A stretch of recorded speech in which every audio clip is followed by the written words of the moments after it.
우리 시간 함께 찬양을 드릴 때 힘차게 한번 찬양 드리십시다.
우리 시간 함께 찬양을 드릴 때 주 예수님 이 땅 가운데에 오시옵소서.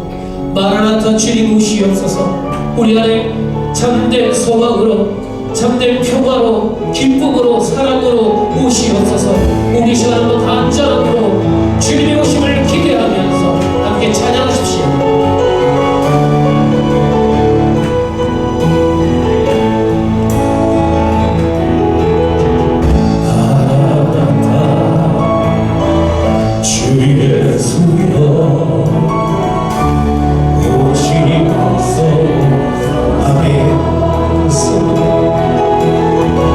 땅의 모든 뜻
오직 길을 만들자.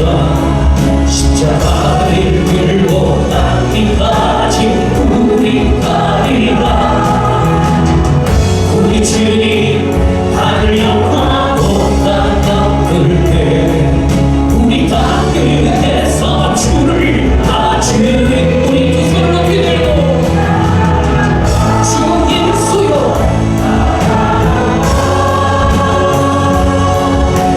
주 예수여 오시옵소서. 마라나타 이곳에 마라나타 나의 주 예수여 오시 다시 한번 마라나타 주 예수 마라나타 마라나타 나의 주 예수여 오시옵소서. 주님 마라나타 마라나타 나의 주 예수여 오시옵소서.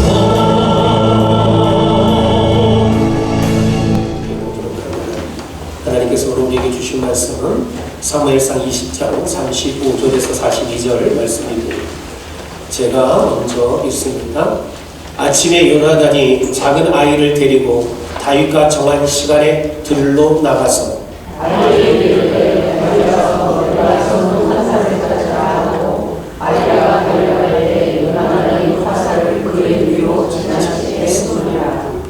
아이가 요나단이 쏜 화살 있는 곳에 이를 즈음에 요나단이 아이 뒤에서 외쳐 이르되 화살이 네 앞쪽에 있지 아니하냐 하고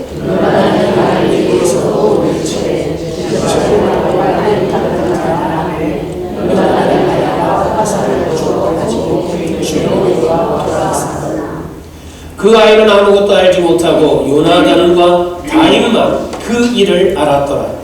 요나단이 그의 무기를 아이에게 주려고 이것을 가지고 서로 가라니. 아이가 가매 다윗이 곧 다윗 남쪽에서 일어나서 땅에 엎드려 3번 절한 후에 서로 입맞추고 같이 울되 다윗이 더욱 심하더니 요나단이 다윗에게 이르되 평안히 가라. 우리 두 사람이 여호와의 이름으로 맹세하여 이르기를 여호와께서 영원히 너와 너 사이에 계시고 내 자손과 네 자손 사이에 계시리라 하였느니라 하니 다윗은 일어나 떠나고 요나단은 성읍으로 들어가니라. 아멘. 할렐루야. 아멘. 여러분들 요즘 여러분들의 삶은 평화로우십니까? 여러분들의 가정은 그렇다면 평안하신가요? 여러분들의 기업은 평안하십니까? 우리들이 살아가고 있는 이 시대를 바라보면 그러나 평화가 아닌 모습들이 참 많을 때가 있습니다. 이 평화라고 하는 것은 일반적으로 다툼이 없는 화목한 상태, 이것이 바로 평화입니다. 그러기에 평화가 깨어져 버리게 되면 다툼이 있고 대립과 분쟁과 싸움이 있을 수밖에 없습니다. 실제적으로 우리가 사는 이 시대는 나라가 나라에, 민족이 민족에게, 또는 집단이 집단에게, 또는 교회가 교회들, 또는 성도와 성도 간에, 또는 가정 가운데서도 가족끼리, 부부 사이에, 또는 형제들 사이에도 이러한 평화가 깨어지고 전쟁과 다툼과 싸움과 파괴가 있는 모습들을 우리는 볼 수가 있습니다. 그렇다면 우리는 이러한 수많은 관계 가운데에서 어떻게 평화를 지켜낼 수 있습니까? 어떻게 해야 될까요? 우리 화면을 함께 보실까요? 하나님은 우리를 이렇게 사랑하셨습니다. 그 하나뿐인 아들 예수 그리스도를 죽음에 내어주심으로 우리가 멸망하지 않고 하나님 나라에 닿기를 소망했습니다. 소망의 하나님이 한없는 사랑으로 친히 기쁨이 되어 죄된 우리와 평화를 이루십니다. 그가 오신 이유, 평화. 네, 오늘은 대관절 두 번째 주일입니다. 오늘은 우리 두 번째 초를 접어했지요. 이 두 번째 초가 가지고 있는 상징적인 그 의미는 평화의 주님입니다. 주님께서는 평화가 없고 전쟁이 가득하고 싸움과 갈등이 분열이 있는 이 세상에 진정한 평화를 주시기 위하여 메시아로 오셨습니다. 죄로 인해 하나님과 단절되어져 버린 오늘 우리를 위하여, 하나님과의 그 관계가 깨어지고 화평이 깨어져 버린 우리를 위하여 예수 그리스도께서 오셔서 화목 제물이 되어 주셨습니다. 그래서 오늘 우리와의 하나님과의 그 관계를 화평케 하여 주셨습니다. 오늘 우리는 대강절 절기 기간 동안에, 아니요, 오늘 우리들의 삶 전체 가운데 평화의 주님으로 오신 주님을 기다려야만 합니다.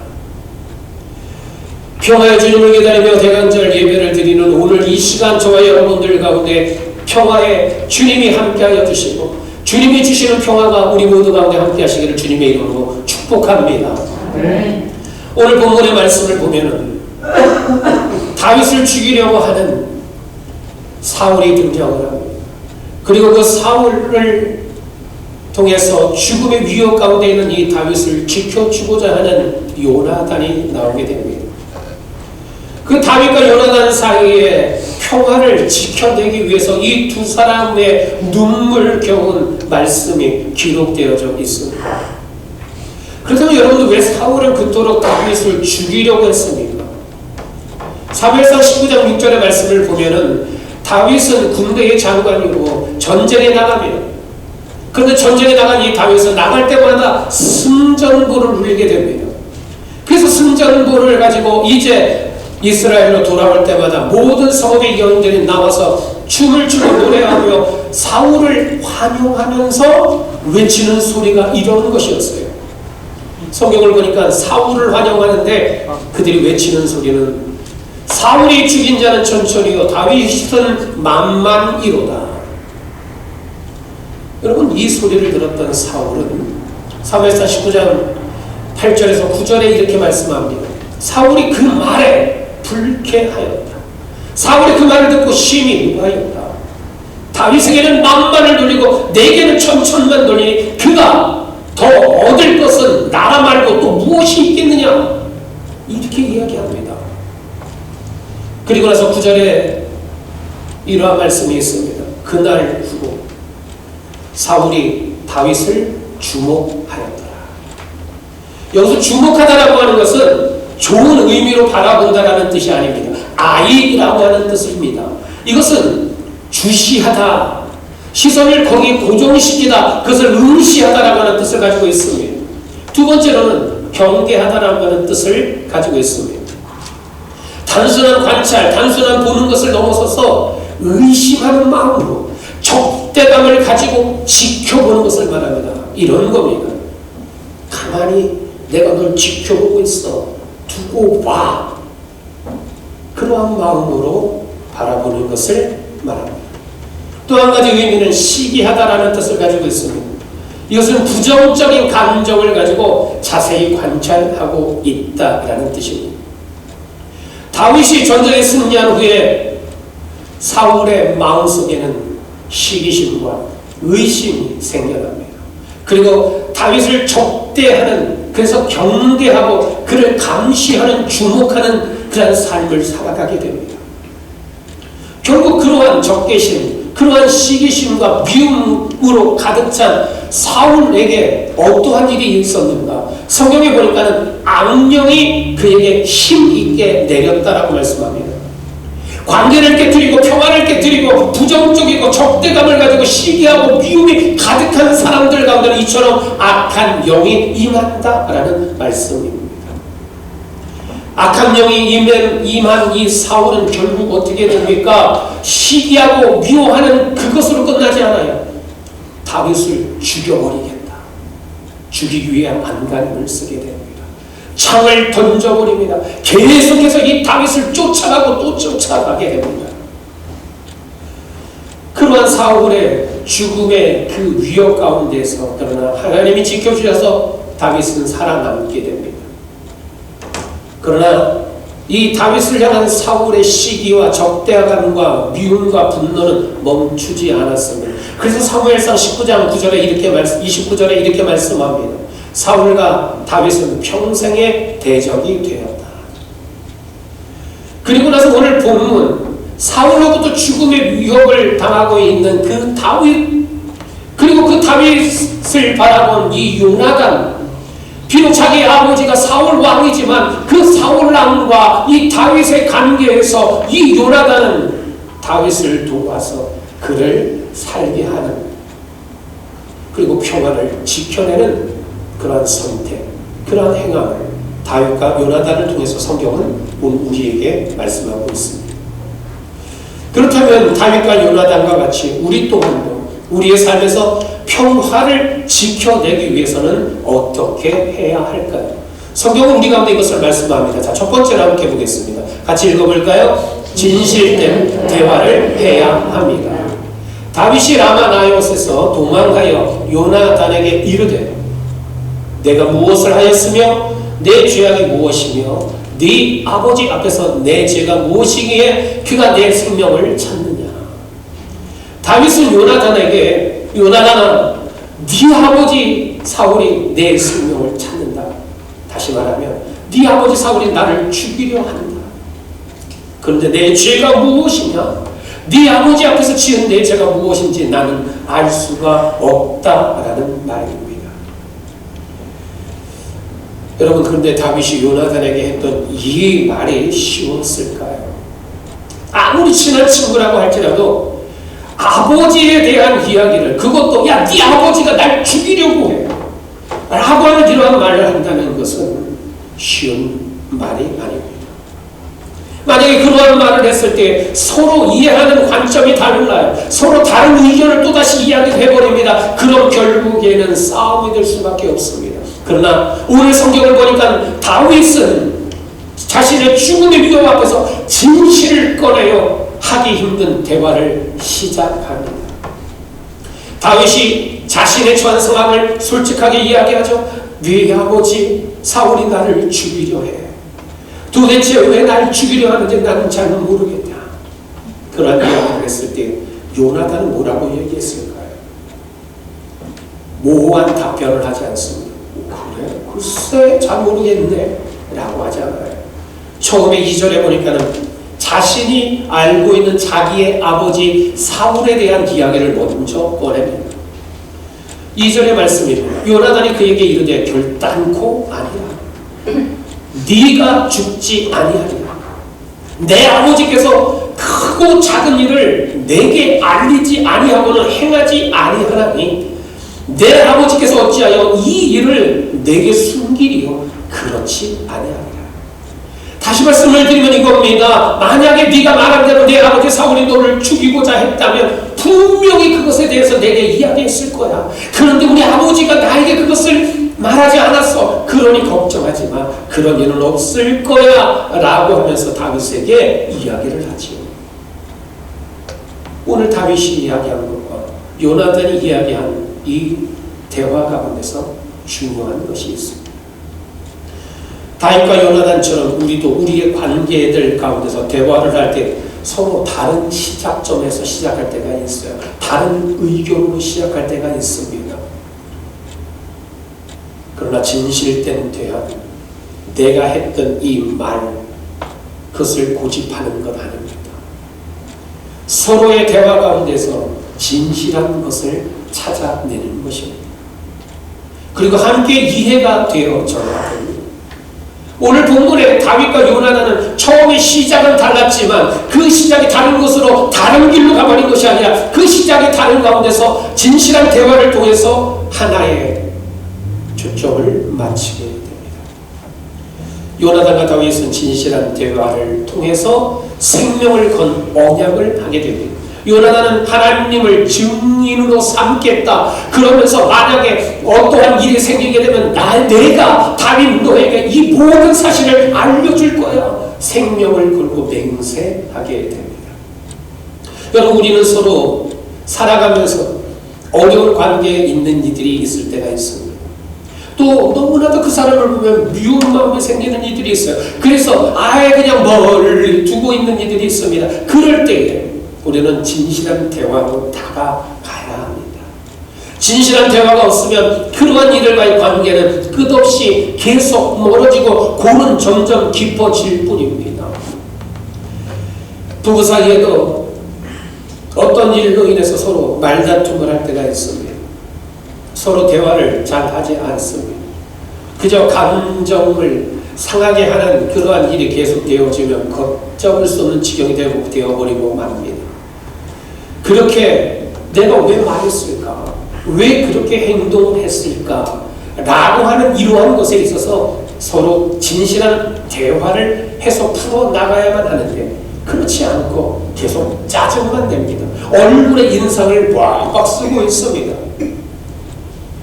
진실한 대화를 하지 않으면서 내가 표현한 내 얼굴과 내 행동으로 난 다 말했어 해버립니다. 그렇게 돼서는 그 문제의 해결은 찾을 수 없습니다. 여러분들, 그러한 부부가의 관계는 오히려 휘발유를 붓는 격이 되어버리고 맙니다. 교회에서도 마찬가지예요. 서로에게 과거에 있었던 일로 저 사람이 나에게 했던 일, 나에게 했던 말, 그러한 것을 내 마음에 계속 품고 있습니다. 그래서 진실된 대화가 아닌 그때 그 감정으로 계속 담을 쌓아버립니다. 그러면 그 관계에는 평화를 지킬 수 없고 평화를 깨뜨릴 수밖에 없습니다. 다른 이들에게 악영향을 주고 그러한 관계로 인해서 교회 공동체가 힘들어지게 됩니다. 다윗과 요나단, 그 두 사람은 사울 왕이 다윗을 죽이려 한다고 하는 이 사실을 진실한 대화 가운데서 이제 함께 그것을 찾아내게 됩니다. 그리고 다윗은 오늘 보면 3절에 보니까 맹세를 합니다. 그래서 자신의 절박함, 이 죽음의 위협 가운데 있는 자신에 대한 이야기를 요나단에게 하지요. 그 진실한 대화 가운데 요나단은 자신의 부친이 정말 너를 죽이려 하는구나 라고 하는 심각성을 깨닫고 이제 서로가 대응책을 모색하게 됩니다. 그리고 나서 요나단은 오늘 본문 4절에 이렇게 말씀하고 있습니다. 네 마음의 소원이 무엇이든지 내가 너를 위하여 그것을 이룰 것이다. 서로에게 믿음과 신뢰가 있고 서로가 진실한 대화를 해 나가면서 요나단은 자신의 부친 사울로 인해서 다윗이 죽음의 위협을 당한다라고 하는 사실을 알고 이제 네가 원하는 그 무엇이든지 너를 위하여 그 일을 이루게 될 것이다. 그것을 언약하고 맹세하게 됩니다. 진실한 대화가 없었다면 이러한 자리까지 그들이 이르지 못했을 것입니다. 그러나 진실한 대화 가운데 죽음과 두려움이라고 하는 그 자리에서 이제는 다윗과 요나단이 평화를 지켜낼 수 있는 방법을 함께 모색하게 됩니다. 여러분, 마찬가지로 우리들의 삶 가운데 이 땅을 살아가면서 우리들을 사울과 같이 우리들의 평화를 깨뜨리고 우리의 가정을 깨뜨리고 우리의 인생을 신앙과 믿음을 깨뜨려버리는 수많은 상황들, 수많은 존재들이 있을 때에 여러분, 우리는 어떻게 해야 할까요? 진실한 대화를 통해서 예수 그리스도 안에서 진실한 대화를 통한 관계를 회복시켜 나가는 것이 필요합니다.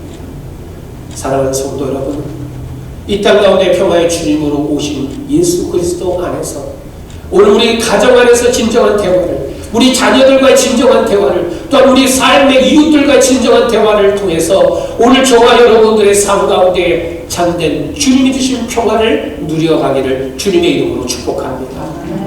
두 번째로 함께 봅니다. 다윗과 요나단처럼 우리가 평화를 지키려면 어떻게 해야 됩니까? 평화를 깨지 않기 위해 피하는 지혜가 필요합니다.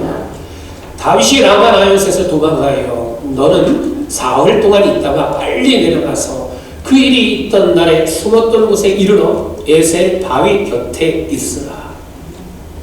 여러분, 이 말씀은 야, 너 지금 그 일을 당장 부딪혀서 해결해, 그러한 것 아닙니다. 사울과 같은 이들을 만나게 되어질 때 우선 그 자리를 피하고 후일을 준비하는 지혜가 있어야 한다라는 말씀입니다. 오늘 성경을 보면은 다윗은 두 번의 피함이 있음을 볼 수가 있습니다. 첫 번째는 라마나요스입니다. 사울이 던지는 창을 피해서 이제 하나님의 그 권위 아래에 피신합니다. 그것이 바로 이 라마나요스입니다. 그 이유는 라마나요스는 하나님의 종인 선지자 사무엘이 거하는 곳이었습니다. 라마나요스는 하나님의 영이 그 다윗을 지켜주시는 장소였습니다. 세상에 사울과 같은 이들이 우리를 공격하여 오고 우리의 평화를, 우리의 가정의 평화를 깨트리려 할 때에, 파괴하려 할 때에 여러분, 우리가 해나가야 될, 우리들이 찾아야 될 곳은 하나님의 품인 줄 믿습니다.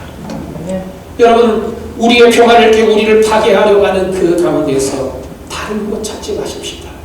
하나님의 품 안에 우리들이 거할 때에 그것이 오늘 우리들의 라마나요시 되어질 때에 하나님께서 우리를 지켜주시고 우리의 평화를 붙들어 주시는 줄 믿습니다. 여러분, 교회에 더 나오십시오.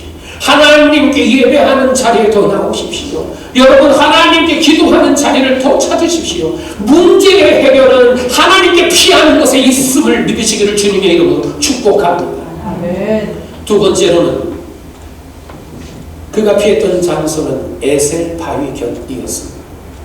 다윗과 요나단이 함께 언약을 맺습니다. 그리고 지혜 가운데 이제 그들이 함께 정한 장소는 에셀 바위 곁이었습니다. 그곳에서 다윗이 피하여 있었습니다. 다윗은 사울에게 복수하기 위해서 그 자리에 숨은 것이 아닙니다. 요나단이 이제 그 모든 상황들 가운데서 진실하게 사울 왕이 어떻게 행할 것인지에 대한 것을 알고 이제 그 보고를 해주는, 그래서 그것을 들어야만 되는 자리가 바로 에셀 바위였습니다. 에셀 바위라고 하는 이 장소는 다윗과 요나단이 맹세했던 그 언약했던 대로 생명을 걸고 언약을 지켜낸 장소였습니다. 여러분, 오늘 우리들에게도 믿음과 헌신이 우리의 삶에서 이러한 것으로 실천되어져야 됩니다. 우리들이 말로만 맹세하고 언약하는 것이 아니라 그 맹세했던 것을 지켜내는 에셀 바위와 같은 그 자리를 찾는 것이 실천하는 삶의 모습이 필요합니다.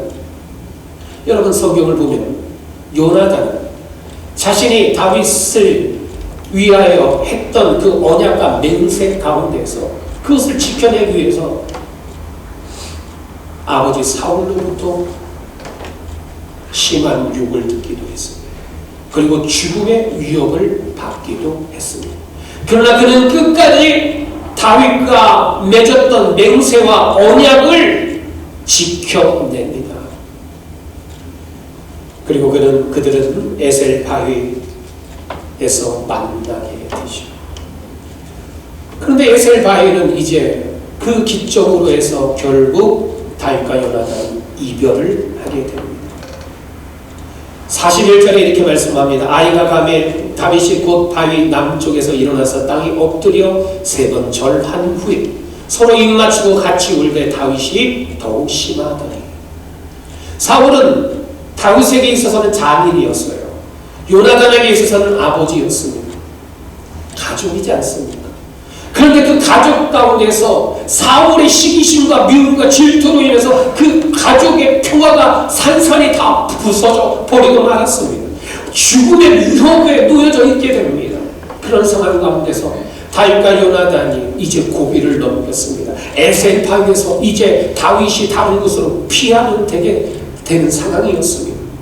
그런데 그러한 상황 가운데 맞이하면서도 이 두 사람은 이러한 지경에 있는 자신들의 모습이 너무나도 슬펐습니다. 어쩌다 우리가 이렇게 되었는가. 헤어짐의 그 자리에서 둘이 끌어안고 눈물을 흘립니다. 그런데 요나단과 다윗의 만남이 거기서 끝난 것이 아니라 한 번 더 만납니다. 사무엘상 23장에서 사울을 피해서 십광야에 다윗이 한 번 있을 때에 요나단이 다윗을 찾아가서 이렇게 이야기합니다.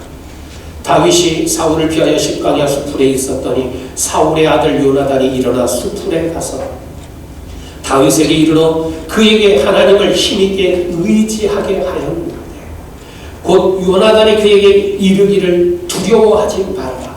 내 아버지 사울의 손이 너에게 미치지 못할 것이고 너는 이스라엘 왕이 되고 나는 너 다음에 될 것을 내 아버지 사울도 안다. 이 요나단은 다윗에게 하나님이 너와 함께 하실 거야. 하나님을 더 힘있게 의지해라. 그렇게 이야기해 줍니다. 그리고 그것으로 끝나지 않아요. 다윗아, 우리 아버지 사울의 손이 너에게 미치지 못할 거야. 그리고 너는 반드시 이스라엘의 왕이 될 것이다. 그러한 이야기를 하게 됩니다. 끝까지 이 요나단은 다윗과 맹세하고 평화를 지켜냅니다. 다윗과 요나단은 이것이 마지막의 만남이었습니다. 그리고 요나단은 길보아 전투에서 사울 왕과 함께 전사하게 됩니다. 그러나 요나단이 그 전쟁에서 죽고 난 뒤에 요나단과 다윗이 맺었던 맹세도 그냥 끝나버렸는가? 아니요, 그렇지 않습니다.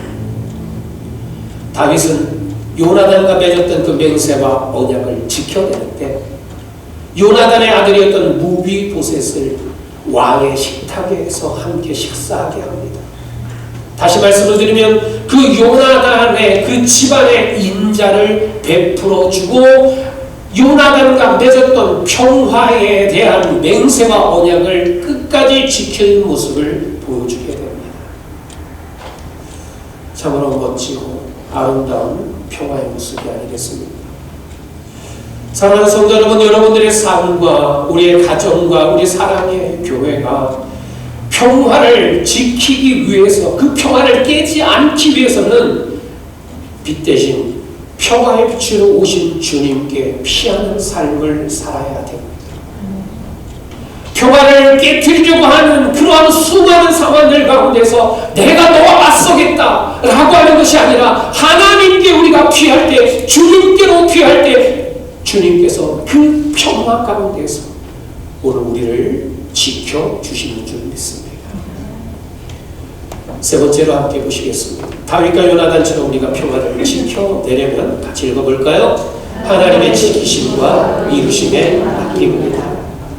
사울과 그의 세 아들과 무기를 든 자와 그의 모든 사람이 다 그 날에 함께 죽었더라. 다윗은 라마 나엿으로부터 시작해서 아둘람 굴에 이르기까지 사울 왕의 그 죽음의 공격을 10번이나 피하게 됩니다. 평화를 지키기 위해서 그랬습니다. 그는 사울을 죽일 수 있는 기회가 2번이나 있었습니다. 그러나 그 평화를 지켜내기 위한 맹세 언약 때문에 그것 가운데도 사울을 죽이지 않게 됩니다.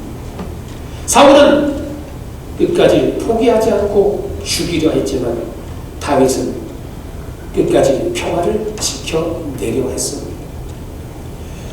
다윗이 사울을 피했다라고 하는 것은 단지 내가 살기 위해서 생존의 본능 때문이 아니었습니다. 생존의 본능이었다라고만 하면은 2번의 그 기회 가운데 다윗이 사울을 죽여버렸으면 다 되는 일이었습니다. 그런데 그렇게 하지 않았어요. 다윗은 생존의 본능 때문이 아니라 인간적 본성 때문이 아니라 그것을 넘어서서 하나님의 주권적 평화를 이루기 위해서 하나님의 주권적 그 평화를 지켜내기 위한 삶을 살았습니다. 다시 말씀을 드리면 하나님의 뜻에 맡겼습니다. 하나님의 일하심을 전적으로 신뢰했습니다. 하나님의 뜻에 맡기는 하나님의 일하심을 믿는 그 가운데는 그래서 세상 사람들이 도대체 왜 그랬을까 하는 그런 상황 가운데서도 하나님이 이루시는 것, 하나님이 주권 가운데 있음을 그는 고백했기에 그러한 삶으로 평화를 끝까지 지켜내게 됩니다. 사랑하는 성도 여러분, 그러한 삶을 살았던 이 다윗은 하나님이 어떻게 하십니까? 그의 삶을 지켜보신 하나님은 그에게 있어서 고통과 그에게 있어서 평화를 깨뜨렸던 그 사울과 그와 함께했던 이들을 하나님께서 제거하여 주십니다. 여러분, 우리의 평화를 깨지 않기 위해서, 오늘 우리의 평화를 끝까지 지켜내기 위해서 내 힘으로 해보겠다 아니라 하나님을 전적으로 신뢰하고 하나님께서 주시는 평화입니다 라는 믿음의 고백으로 하나님 앞에 맡기는 저와 여러분들의 삶이 되시기를 주님의 이름으로 축복합니다. 우리의 삶에, 우리의 가정에, 우리 사랑의 교회, 우리가 살아가고 있는 이 시대 가운데 우리가 만들어내는 평화, 사람이 만들어내는 평화, 물질로 만들어내는 평화, 성공으로 만들어내는, 권력으로 만들어내는 평화가 아니라 온전히 주님이 주시는 평화, 그것을 인정하고 하나님의 주권에 순종하며 나아가는 오늘 저와 여러분들의 삶, 우리 가정과 우리 사랑의 교회가 되고, 그는 우리 가운데 날마다 이 땅 가운데 평화의 주님으로 오신 주님이 동행하고 그 주님이 주시는 평화가 가득한 우리 모두의 삶이 되시기를 주님의 이름으로 축복합니다. 이제 말씀을 정리합니다. 다윗과 요나단처럼 우리 안에 평화를 지켜내려면 세 가지를 말씀을 드렸습니다. 첫 번째, 진실한 대화를 해야 합니다.